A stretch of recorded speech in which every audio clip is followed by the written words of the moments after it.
In 2009, reeling from the devastating Mumbai terror attacks that killed 166 and injured nearly 300, Congress leader and then Home Minister P. Chidambaram announced a bold move, the creation of the National Investigating Agency or NIA, India's exclusive agency to fight terror crimes. It was a Congress brainchild, but when the government fell in 2014 and the BJP-led NDA took the reins, the agency actually gained powers.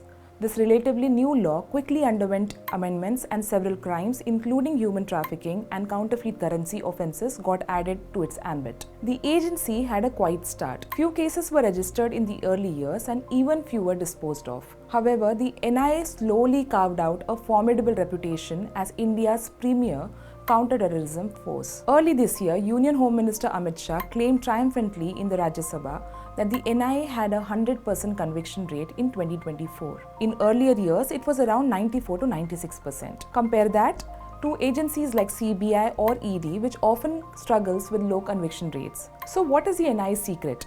To find out, we decided to dig deeper.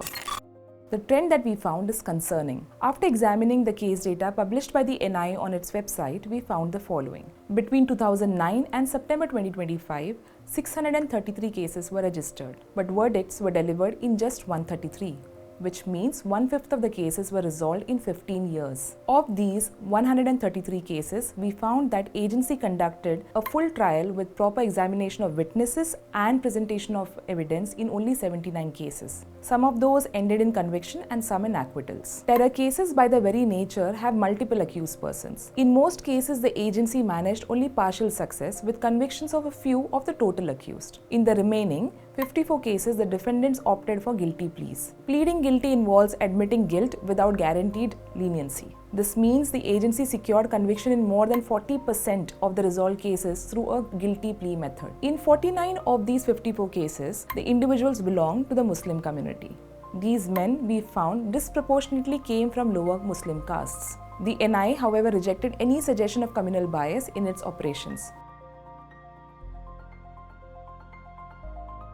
After several years of incarceration, in some cases dragging on for 6 to 7 years with the trial nowhere near completion, the defendants opted for the guilty plea option. We travelled across 8 states that had the maximum number of NIA cases and met many of those who chose to plead guilty, their lawyers, their families, and also a few NIA officials to understand the guilty plea method. Many of those we met claimed that it was the NIA officials who approached them with the option to plead guilty. This option was made available only after the accused had spent a good 5 to 6 years behind bars. Similar offers were not made to those accused in cases related to Maoist groups. The NIA, however, categorically denied playing any role in initiating or facilitating such pleas and said that pleading guilty is entirely a matter between the courts and the accused persons, and the prosecution has no role to play. S. Abdul Qadir Kunu, who served as a special public prosecutor in NIA cases for over 4 years, says he has noticed a disturbing trend of not starting the trial sooner in UAPA cases. Kunu says, and I quote, "The police under the UAPA law get up to 180 days to just complete their investigation and file a charge sheet. Even after the charge sheet is filed, the courts don't start the trial for years, and such a crucial issue gets overlooked even by the higher judiciary." While the NIA's over-reliance on guilty pleas has inflated its conviction rate, what gets lost behind the glossy picture is the numerous stories of prolonged detentions, veiled threats, and orchestrated plea deals. Behind this facade of effectiveness, the agency, in its decade and a half of existence, has systematically sidestepped judicial scrutiny by not even attempting to prove that the accused persons are guilty. Take a look at what Shoaib Ahmed Mirza from Hubballi in Karnataka and Mohammad Akram from Nanded in Maharashtra have to say. They were among the first few to plead guilty.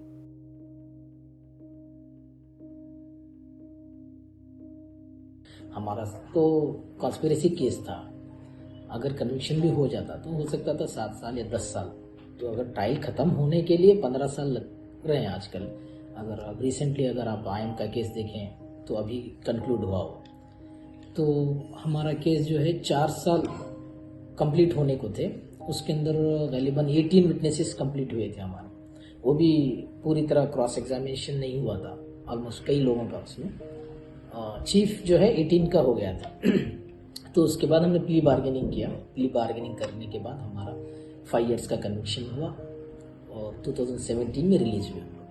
3 साल बाद जो है हमने तय किया कि हमको ये करना है, प्लीड गिल्टी करना है। तो हमने पहले स्टडी किया इसके बारे में, फिर NIA को हम अप्रोच हुए, NIA को बोला, प्रोसिक्यूशन को बोला कि हम फिर से जो है अपनी सोसाइटी में आना चाहते हैं और हमको बाहर निकलना है। फैमिली प्रॉब्लम बहुत ज़्यादा हो गए थे, फाइनेंशियल प्रॉब्लम था, इसकी वजह से हम जो है NIA से अप्रोच हुए। NIA ने भी जो है ना सपोर्ट किया हमको कि भाई तुम वापस सोसाइटी से जुड़ना चाह रहे हो, तो इसके लिए गवर्नमेंट भी जो है थोड़ा हल्का हाथ रखेगा। हल्का हाथ रखेगा मतलब लीनियंसी जो है ना ये करेगा, सज़ा के इसमें हाँ लीनियंसी होंगी। दिल्ली से हमारे कुछ जेल में होते हैं ना, आना जाना होते, कोई दूसरे लोग थे जो दिल्ली से आए थे बेंगलुरु जेल में, उनका किसी दूसरे केस में, तो उनसे पता चला कि वहाँ पे एक कट्टी बोल के एक चीज़ चलती है, कॉन्सेप्ट है कट्टी बोल के, यानी इसको प्ली बार्गेनिंग या प्ली गिल्टी को